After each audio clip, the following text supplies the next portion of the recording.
Hello, this is Spartan Commander, and this is the 469th Rome Total War Brotherhood game that I've put onto YouTube. As most of you know, I usually just put a battle on Saturday, but as I'm off work this week, I thought I'd put a Wednesday bonus battle on for you to watch, and what a battle this is.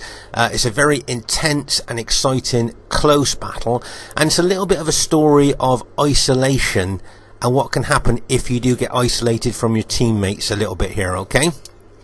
As you can see, this is fought on probably my favourite map, the Germanic Forest Map, where we've said before you've got the big open plains if you want to fight your big battles out in the open, or if you want to bring barbarian troops you can get the woods bonus as well as the winter bonus and plan those nasty ambushes where you just seem to appear out of the trees and attack enemy troops. Okay, our first teammate is a Brotherhood member, a Mad King. Now Mad King has got 15 pikes, royal pikemen, and 5 cavalry. Okay, 15 pikes and 5 cavalry there. Mad King seems to be very good with Macedon. He only brings Macedon now and again, but he seems to be very skilled with them. And it'll be interesting to see how well he does during the course of the battle. But if you notice, he's got no archers. Remember, those big 120 units are very susceptible to missile damage, and he's got no archers. We'll just have to see what happens. Our second teammate is brother member Steve Longshanks. Now, Steve has got 14 Spartans and 5 of the cheap short-range archers. As you know, those of you that have fought with him and against him, Steve's faction of choice is Greek cities, and he is very good with them. Okay, our next teammate is Brotherhood member JGP. Now JGP has got 12 infantry, 2 archers and 6 cavalry. Okay, 12 infantry, 2 archers and 6 cavalry. I think that's a pretty good balanced Roman army there. If you look at the upgrades on his cavalry, can you see he's got 8 upgrades? 2 experience stripes, gold shield, gold attack. Now we know this cavalry does well with just gold shield, gold attack, but you put 2 experience stripes on and that makes some extremely serious cavalry there. And if you use those cavalry properly, they can be battle-winning troops with those upgrades on. So it'll be interesting to see how well he does with that army during the course of the battle. I think so. As I say, 12 infantry, 2 cavalry, 2 archers, 6 cavalry. I think that's a pretty good balanced army. Okay, now I'm going to take you on to my very old Britannia Army here. Now my Britannia Army has got 9 chosen swordsmen, 5 head hurlers, 6 barbarian lord chariots there. Okay, so as I say, it's a very old army. As you know, if you face a modern Britannia army, they usually bring 12 or 14 head hurlers and 6 max chariots. But this is a very say balanced, old-fashioned Britannia army, if you like. Okay, so there's a head hurlers there. I think they can throw 5 or 6 heads, and remember those heads are effective against armor and bring a big fear factor to the enemy troops. Okay, now if you bring say 12 or 14 head hurlers, if you don't tip the battle by the time you've used all the heads up, all you've got is 12 or 14 light infantry units. Okay, now you can throw them into the fray, but of course against enemy heavy infantry, these guys are likely to rout. So as I say, if you bring loads and loads of head hurlers, if you don't tip the balance by the time they've thrown all their heads, then in that case all you've got is light infantry.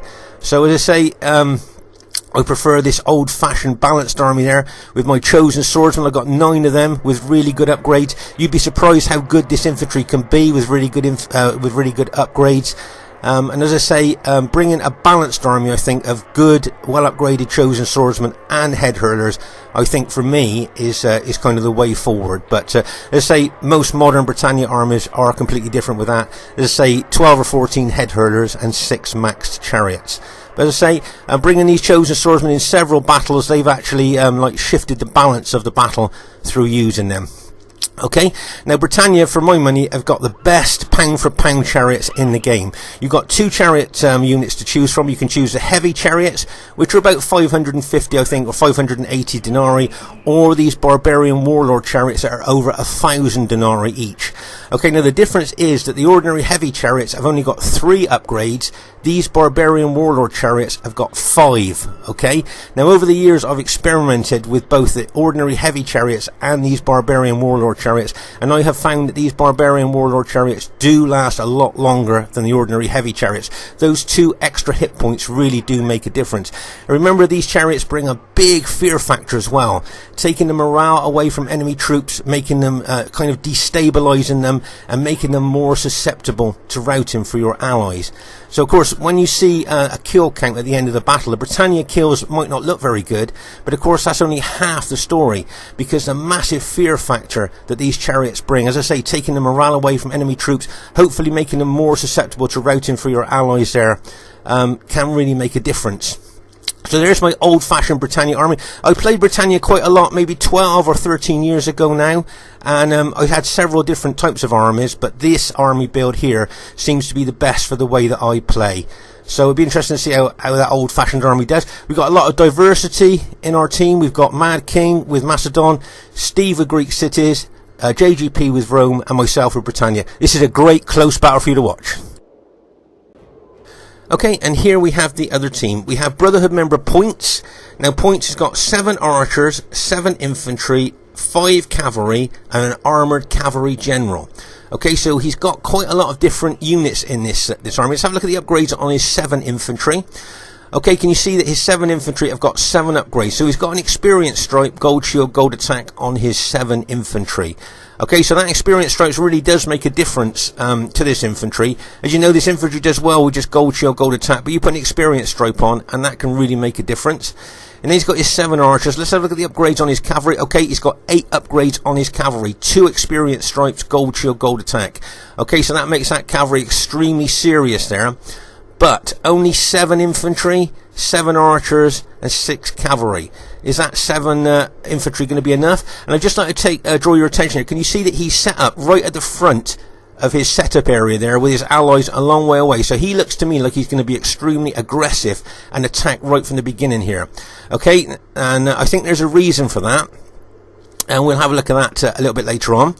Okay, their next teammate is Brotherhood member Uther, who's bought the Germania faction. Now, Uther has got 5 Gothic cavalry, 3 archers, 6 chosen axemen that are, of course, effective against armour, 1 spear warband, and 3 berserkers and 1 knight raider. He's got quite a lot of diversity of units within his army here. Okay, now if you have a look at the berserkers there. Okay, now remember, these guys have got effective against armor maces. They've got 2 hit points and excellent attacking specifications, and bring a massive fear factor. Okay, which of course destabilizes enemy troops and makes them more susceptible to routing. Look at the difference in size between ordinary infantry and the berserkers. See how massive those berserkers are. Now remember, these berserkers are based on real characters that literally used to go berserk in battle, and it is said that both friend and foe alike gave them a wide berth in battle, because it seems that these berserkers, once they went into berserk mode, just killed anything that was moving around them. Remember, they may have well have had mental health issues, they may have taken a cocktail of drugs, or may have been drunk. If you notice here, Uther's general is a Knight Raider unit. Now remember, these Knight Raiders are great infantry in their own right, but they also bring a fear factor, taking away morale from enemy troops, as I said earlier, destabilizing them, making them more susceptible to routing. So with his 3 berserker units and that Knight Raider unit, he's going to be taking a lot of morale away from our troops. So I think that's a very interesting and diverse Germanic army build there. Let's have the upgrades on his cavalry. Okay, so he's got 8 upgrades, 2 experience stripes, gold shield, gold attack on his cavalry there. Okay, now make no mistake, you have a look at the specifications of this Gothic cavalry. They are really tough and really elite cavalry. And you put that type of upgrades on them there, and you'll see how tough they can actually be. So I think that's a pretty interesting Germanic army build there of Uther's. Okay, their next teammate is Brotherhood member Conan, the co-founder of the Brotherhood. Now, Conan has got 13 infantry, 3 archers, 3 cavalry, and an armoured cavalry general there. Now, I'd just like to draw your attention here to his army build. If you notice, you'll see he's got 1, 2 eagle units. Okay, so that's 2. And he's got 3, 4. So he's got 4 eagle units there.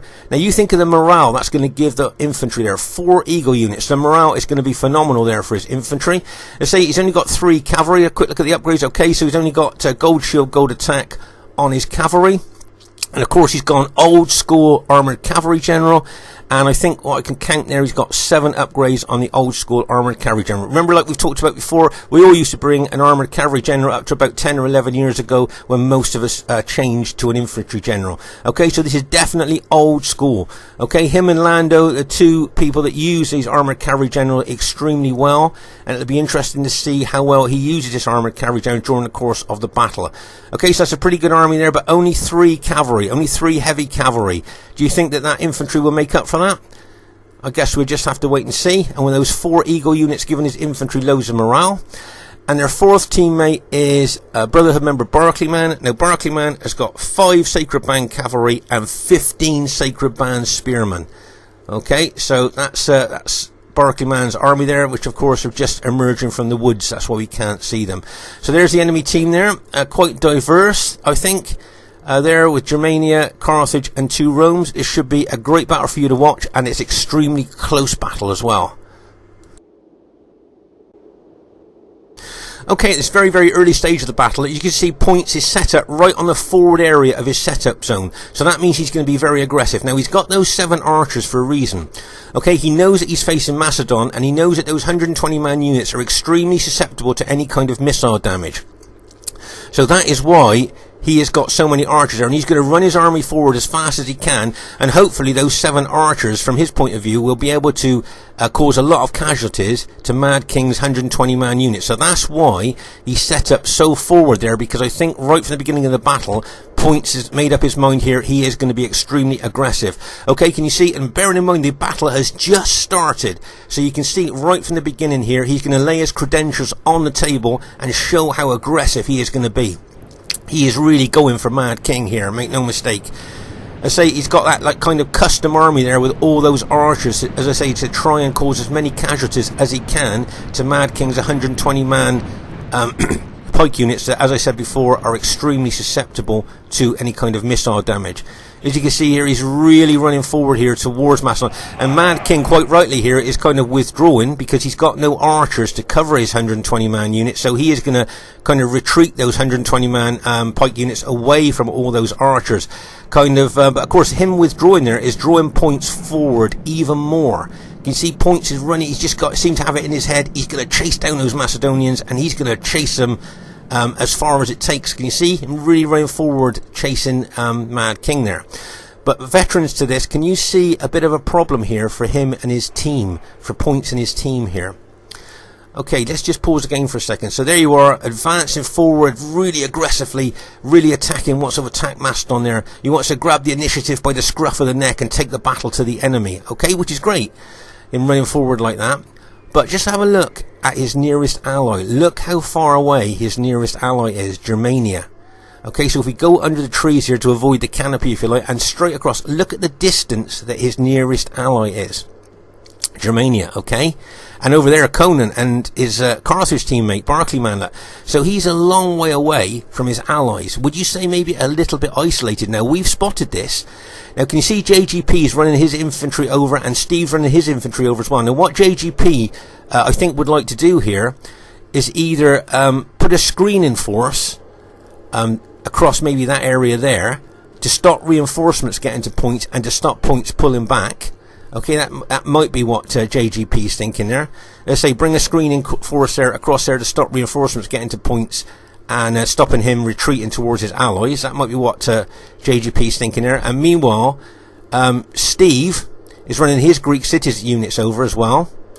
Okay, so Steve's running over as well because he wants to hit Points with his Spartans. And then my guess is here that our teammate, Mad King, will now change direction and charge directly through towards Points. So we've got our Greek city ally heading in towards Points. We could have our Macedon ally heading in towards Points there as well. And if you notice, can you see I've got my chariots?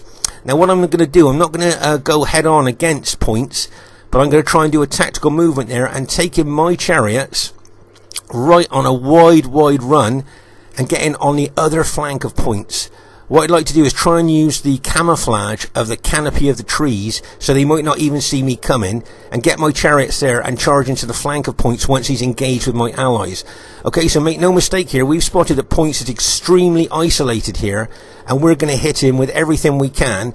hopefully before his allies can get over to help him.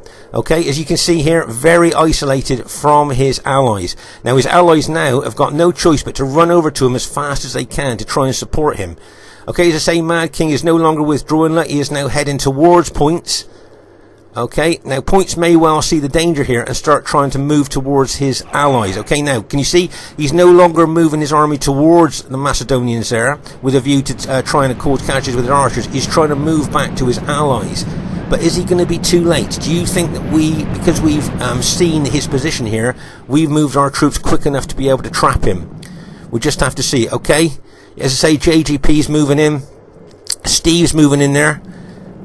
I see Points' Germanic ally has got his well upgraded Gothic cavalry over there to support him, but Points is now having to pull back, okay, from his isolated position. He's doing the right thing now, he's pulling back towards his allies, but whether we can trap him or not, we'll just have to wait and see. I say JGP really pulling in there, trying to stop his allies getting near him and trying to cut him off. Right, let's just pause the game for a second. So as I say, Points is pulling back here, alright, as fast as he can, but JGP looks like he's going to try and cut him off, okay, which is just what we wanted to try and cut Points off there. You can see the Germanic ally here is running all the way over to him to help as fast as he can. Okay, as JGP is trying to, as I say, trying to cut him off. You've got the Germanic cavalry and you've got Carthage Sacred Band cavalry that they've sent over to help Points as fast as they can. Okay, and you can see Steve's Greek city units running as fast as they can to attack Points' Julii troops. Okay, so we're trying to hit him as fast as we can. You can see Mad King here now. He's going to start running his cavalry and infantry towards Points' units there. And as I say, we're hoping to trap him there and hopefully take his army out before his main allies with their infantry can arrive to help him. Okay, so that's the plan. Now whether we can do that or not, I don't know, because Points now is can see the danger that he's in and is trying to run his infantry back towards his allies, but it looks like to me like JGP has cut him off. Make no mistake, there is a lot of enemy cavalry here, including Points' cavalry, that could counterattack JGP. Okay, you can see JGP can charge his cavalry into Points' Julii troops there. Bang, as the cavalry goes in, his infantry is just arriving as well, and you can see Points counter-attacking with his Julii cavalry into JGP's SPQR cavalry. You can see the Germanic cavalry and the Sacred Band cavalry charging as well to try and neutralise JGP, but as you can see, JGP's infantry is arriving now, and you can see a lot of cavalry going on there, a lot of cavalry action going on there. We've got our allies Macedonian cavalry charging into Points' Julii cavalry as well. So I say there's a heck of a lot of cavalry involved in this particular part of the battle. JGP is throwing his infantry in as well now. As I say, we want to take out Points' army, but remember his infantry all had 7 upgrades on: Experience, Stripe, Gold Shield, Gold Attack. So that's going to get them to hold longer than what just Gold Shield, Gold Attack is. Right, you can see we've got our Macedonian pikemen just coming in towards Points' infantry. We've got JGP's infantry in there, but also we've got Germanic cavalry and Points' cavalry charging in there as well. Okay, Steve's Greek cities are really close to hitting Points as well there. Okay, JGP's infantry is going to move in there as well. As I say, our aim here is to take out Points' army as soon as we can. The Germanic army here, including the Berserkers, have just arrived with those effective against armor chosen axemen. As I say, the Berserkers and that Knight Raider unit all charging in as well. Now of course, if JGP attacks Points, he's going to have his back to those Germanic units there. And of course, as we know in RTW, the rear of any unit is its weakest point. You can see Mad King's pikemen have just engaged there. And as I say, JGP is really pushing in with his infantry. As I say, our aim here is to try and take out Points' army here before his main reinforcements can arrive. Right, okay, the Berserkers have been activated. Okay, see those red flashing banners, newer players for Rome Total War? The Berserkers have now been activated, and they will now head towards the nearest enemy unit and attack it with their fantastic specifications, the fear factor that they bring, and there's effective against maces. Remember, those effective against armor axemen are charging into the rear of JGP's units as well. Okay, so their allies, Points' allies, are trying their best to get over to him as fast as they can, but he is being engulfed by our troops at the moment. Okay, so as I say, through Points being isolated, his allies have all got to run over to this point and try and save him. You know, as good teammates would try and do, they'll try and save him if they can. As I say, those Germanic effective against armor axemen are now charging in, and that Knight Raider unit as well, into the back of JGP's army. Okay, you've got Conan's cavalry units just arrived, and Conan's infantry have just arrived as well. Okay, but you can see we're really pushing in on the enemy Julii, as I say, Points' army there. Okay, just going to pause the game for a second here. Okay, so you can see my chariots now. Remember, I went on that wide action there, and I came through the trees, hoping that the canopy would camouflage my attacking chariots there, so the enemy wouldn't see them, and then they're going to emerge from the trees and smash into the flank of Points' infantry. Okay, so having trees on a map, you know, like you can use them, as I say, for ambushes or to cover your movement there, as a canopy may well camouflage your movement there from enemy troops. And as I say, I bet this was a shock to see my chariots come out of the woods all of a sudden straight into the side of those enemy troops there. Okay, as I say, they probably didn't see it because of the camouflage of the tree canopy. And there you can see now heck of a lot, I think if not all of Points' maybe infantry there, or most of them have been routed. A lot of his cavalry units have been routed as well, but you can see his allies have reached his position now. You can see the enemy Julii infantry, you can see the Germanic troops have hit there, and you can see that the Carthage troops have arrived there as well. So make no mistake about it, I think his allies have done extremely well to get over here so quick. But as I say, can they get there too late? Have we managed to rout most of Points' infantry, which I think we have. Okay, so now we just have to see if we can rout the... I think Points' general still alive there from what I can see. But as I say, you can see the enemy troops there charging forward, surging forward towards Steve's Greek cities and our Macedonian ally. As I say, my chariots I've charged in there with their massive fear factor that they bring, and their massive attacking specifications, and don't forget the 5 hit points that they've got. Okay, you can see those 3 berserker units charging into the nearest enemy unit there.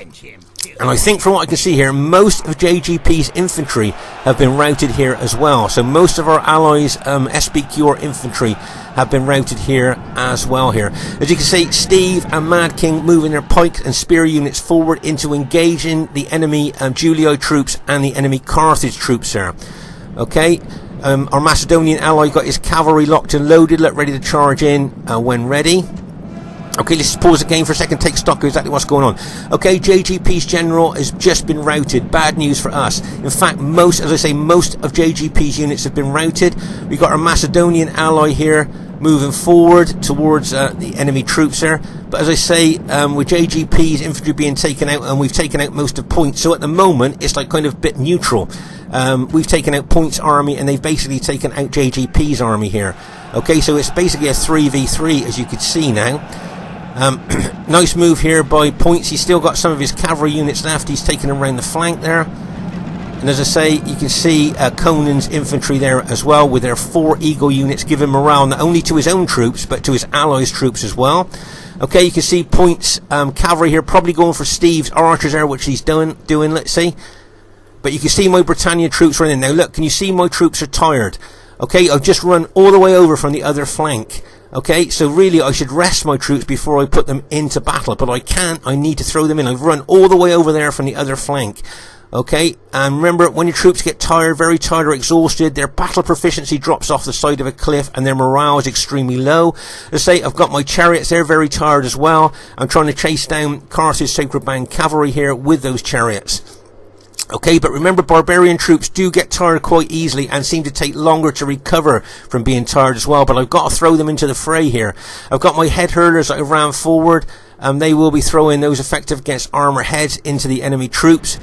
I can see those berserker units attacking JGP's SBQR units, but also they're engaging our Macedonian ally, where those pikes will kill them. Remember, when the Germanic general puts his units on berserk mode, he loses all control over them, and they just attack the nearest enemy unit. Okay, here's a nice combined attack here of Points' cavalry and Uther's cavalry there, charging in, taking out all of Steve's archers there. If you can see, my chosen swordsmen are just charging in there as well to try and neutralise that cavalry charge, and Points and Uther are doing the right thing there, pulling their cavalry back from my chosen swordsmen. But make no mistake, my chosen swordsmen are very tired, I think, now, And as I say, their battle proficiency will drop off the side of a cliff, and their morale will be low as well. Right, let's pause the game for a second. Now, I'd just like to show you a really good tactical move here by wily old Uther and wily old Conan. Notice how they've taken their units round behind our engaged units here. As I say, both of them been playing RTW since the first day it came out, so they've got a lot of experience there. Look, taking it round the flank, and now we're going to the rear of our engaged troops. Okay, so nice tactical move there by both of them. They're pressing and holding our units at the front with Carthage and Julii troops there, where they get units in behind and smash into the rear. A bit like a sandwich attack, really. Plus, they got their cavalry locked and loaded, ready to charge in as well. Okay, so as you can see here, this is going to be an extremely as I say, close battle, I think, here. Let's say you got the enemy pressing in, our Macedonian and Greek city ally, both Carthage and Julii units there. And there's a general overview. Now, this is going to be a very condensed battle zone. You know, in most battles, there's things going on all over the battlefield. Well, this is an extremely condensed battlefield here. You can see Points charging his cavalry into the rear of JGP's infantry unit there. I think we managed to take out one of the cavalry generals there. But you can see the enemy charging in there. You can see Uther's cavalry charging in there. Okay, nice hit there by Uther's Germanic cavalry. Bad news for us. Okay, nice hit there by Uther there. And he's charging to the rear of our Macedonian allies general. Our Macedonian allies general has routed, plus several other units. Okay, now we know Macedonian units have not got good morale, and they could be mass routing here. And now that has freed up all these Carthage and Julii troops to roll us up now. Looking at this battle from left to right, can you see all those units are now freed up to charge into the rear and flank of Steve's engaged Greek city units. Okay, so I shouldn't think the battle is going to last very long. We've got Germanic and Julii units, as I say, in behind us, charging into the rear of us. My very tired Britannia troops are just coming into the fray here as I ran over from the other flank. Remember, being very tired, as I said before, their morale will be low, and their battle proficiency, the way they fight, will be extremely diminished. As they're very tired. They're only one step off of being exhausted, the worst that they can be. As I say, normally I would rest them, but I can't. I've got to throw them into the fray now, and I'm going to attack that Germanic general. Okay, so the Germanic general, he's got his back to my attacking units, and I'm going to bring my Britannia units to try and take out that Germanic general if I can. Okay, but as I say, I really need to rest my troops, but I can't. I've got to throw them in, because look at the situation here. Let's say a lot of our allies are have been routed. You can see the enemy archers here shooting loads and loads of arrows into us. Both Uther's and Conan's using their experience here to pick on targets like the flank or rear of our units. And as I can say, our Macedonian generals routed, and the enemy now will look to roll us up, looking directly here from left to right. Okay, so as I say, I wouldn't think the battle is probably going to last that long now, with our Macedonian allies general being routed there. You can see Conan really pushing in his Julii units there, making sure that those Macedonian units aren't going to rally or anything like that. And as I say, it's creating a bit of a mass rout there, I think, for us, and it won't be long until I think the game will be over there. Okay, my Britannia troops now are attacking that Germanic general. I think they might have just killed him there. I've got my chariots that I'm bringing in as well. But as I say, you can see my troops very tired there. But you can see Conan here pushing in with his Julii infantry. As I say, I'm really attacking with my very tired Britannia troops there, taking out that Germanic general whole unit there. Okay, let's just pause the game for a second. Right, so you can see Steve's and Mad King's Macedonians and Greek cities here facing loads of Julii infantry and Carthage sacred band spearmen. Okay, you can see that Steve and Mad King here are kind of almost being surrounded here by enemy troops, and if they're not careful, they could be surrounded, and then there could be a mass rout there. If those Macedonian troops start routing, they could influence the Greek city units. As you can see, my Britannia troops, I'm charging in here. Now, can you see they're exhausted now? My Britannia troops are now exhausted. They're the worst they can be now. So their battle proficiency will be the lowest it will be, and their morale will be the lowest it can be as well. And they could be very susceptible to routing. Okay, if you notice here, I'm charging my chariots in as well, trying to bring that fear factor as well as their big attacking specifications to bear on the enemy Roman Julii troops here. Okay, so as I say, I'm throwing in my chariots. I'm attacking with my exhausted infantry here, coming in from the rear, trying to take out any enemy troops that have got in behind us here. As I say, normally in normal battles I would rest my troops before I put them into battle, but as I say, as you can see here, with the situation being so critical, I've got to throw them in to the actual battle here. You can see the Macedonian units here moving in on those enemy Julii troops. And there's a general overview of this very condensed battle. Right, you can see me moving my troops forward. I'm also hitting those Julii infantry with my chariots as well. Okay, but remember those Eagle units are giving morale to those troops all around them. So there's a lot of morale going on here. Otherwise I would have expected those Julii troops to rout. We're hitting them in the rear with my infantry. I'm bringing chariots in, and we've got Macedonian units pressing in on them as well. So make no mistake, those 4 Eagle units are giving a lot of morale to those Julii troops, keeping them fighting longer. So you can see what morale does in this particular game there. Lots of morale, keeps your troops fighting further. Right, you can see 2 more of our Macedonian allies units have just been routed there, as Carthage is really pushing in. As I say, you've got Julii infantry in on Steve's Greek cities as well. So things not looking very good for us at the moment. As I say, my infantry is pushing in as hard as I can on those Julii units, plus I got my chariots in there as well. But my chariots are extremely battle damaged, and they're very tired as well. So we're pushing in on these on Conan's Julii infantry there as hard as we can. Luckily we got some Spartan units there. Steve's thrown in some Spartan units of his as well to help us engage these enemy Julii troops. As you can see here, my chariots charging forward there just got taken out. If I'm not mistaken there, I think maybe all my chariots now could be routed now. But as you can see here, I'm pushing in with my Britannia troops. We've got a couple of Greek city units pushing in, and we've got Macedonian pikemen there holding firm. So it's like a vice attack here on these Julii troops. See, a sandwich attack there, or maybe even a vice attack there, where the Macedonians are holding them and we're attacking there. So as I say, we're doing quite good. Let's say you got enemy archers here shooting in on us all the time, like they have done all the way through the battle here, especially on my Britannia troops. Remember, my Britannia troops very susceptible to archer damage, and they're going to be shot at all the time by those enemy archers there, depleting my numbers and lowering the morale of my exhausted troops even more. But I'm still pushing forward, still trying to attack those enemy Julii troops. I'm not making good inroads into those Julii troops because, as I say, my troops being exhausted, their battle proficiency is not very good. Luckily we got those Greek city units pushing in as well, and that Macedonian unit, plus JGP's got a rallied SBQR unit there as well. Okay, Steve's done extremely well here with his Greek cities, and turned what looked like defeat in that particular part of the battlefield into like a victory there. And as I say, we're pushing in on these last Julii infantry units there.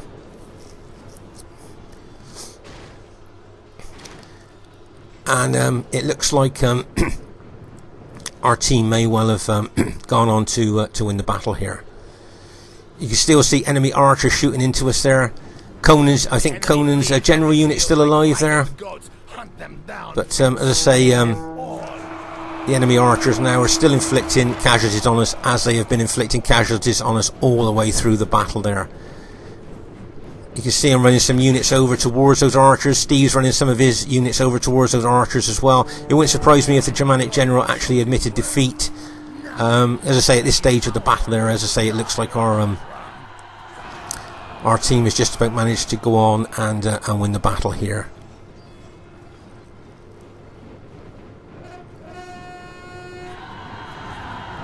I'm just going to pause the game for a minute, because it's very rare that you see such, as I say, we're just finished off the enemy archers there, but it's very rare that you see such a condensed battlefield.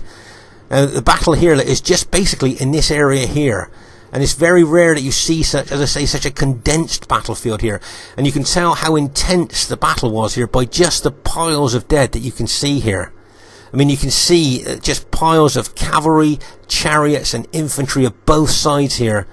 As I say, it's very rare to get, as I say, such a condensed battlefield there, just in that little area there of where all the action took place, or most of it anyway. Let's say, it wouldn't surprise me, I think there's just some Germanic archers left. Probably Uther will admit defeat pretty soon, as I say, and then we can get back into the lobby and host another game. You see my infantry are exhausted. Let's say normally I would rest them before I put them into battle, because when they're exhausted they're not very good at all. But as you can see there, due to the situation there, we had to throw them in. Let's say I've got some good numbers left in my units there, surprisingly enough. And the Macedonian general's got some good numbers left in his units. I know there's 120 man units, but I think he's still got some good numbers left in there. Let's have a look at Steve's Greek city units there. 2 men in that unit, 10 men in that unit, 21 men in that unit, 5 men in that unit, 5 men in that unit too, 47 men in that unit, and 49 men in that unit. So that's how attritional this battle was. Now, do you think that the isolation at the beginning of this battle gave us the victory there? Or do you think that didn't really count there? Okay, so as you can see, it's a close victory. I'd just like to draw your attention there to the highest kills in the game. If you look down the list there, you'll see the highest kills goes to Mad King with 1,749 kills. So well done to Mad King. And the second highest kills go to Steve Longshanks, 1,725. So well done to Mad King and Steve Longshanks. The next kill, the best kills are to Brotherhood member Uther with Germania. Really well done with Germania, 1,649. And well done to Conan, 1,639 there. So really well done. If you notice the Britannia kills, not very good. But remember with Britannia, the kills are only half the story. The massive fear factor, morale sapping fear factor that the chariots bring takes the morale away from enemy troops and make them more susceptible for your allies to rout. Okay, so whenever you see a kill count of Britannia, as I say, that's only half the story. It's the morale sapping chariots that they bring that can cause massive enemy casualties that your allies can cause. JGP probably didn't get the kills that he wanted, but if you notice, he was hitting the rear by Germanic berserkers and Germanic effective against armor axemen and Gothic cavalry. But he did well there to try and close off Points' retreat. So he did well there. So I'd just like to say, really well played to Brotherhood member Points. Maybe a little bit too over aggressive there. With his attack there. I say attacking's good, but you've got to have controlled aggression. Really well done to Brotherhood member Uther. Great kills there. Great use of Germania there with his diverse factions. Well done to Brotherhood member Conan, the co-founder of the Brotherhood, and well done to Barclayman. Probably didn't get the kills that he wanted there with his army, but he did quite good too. So well done, guys. Well played to all four of you there. A really close battle. And I'd like to say really well played to Brotherhood member JGP. I say probably didn't get the kills that he wanted, but he did well there. Really well done to brother member Steve Longshanks, and really well done brother member Mad King. This is Spartan Commander saying, hope you enjoyed this Wednesday bonus battle. Please leave a comment if you like, and bye for now.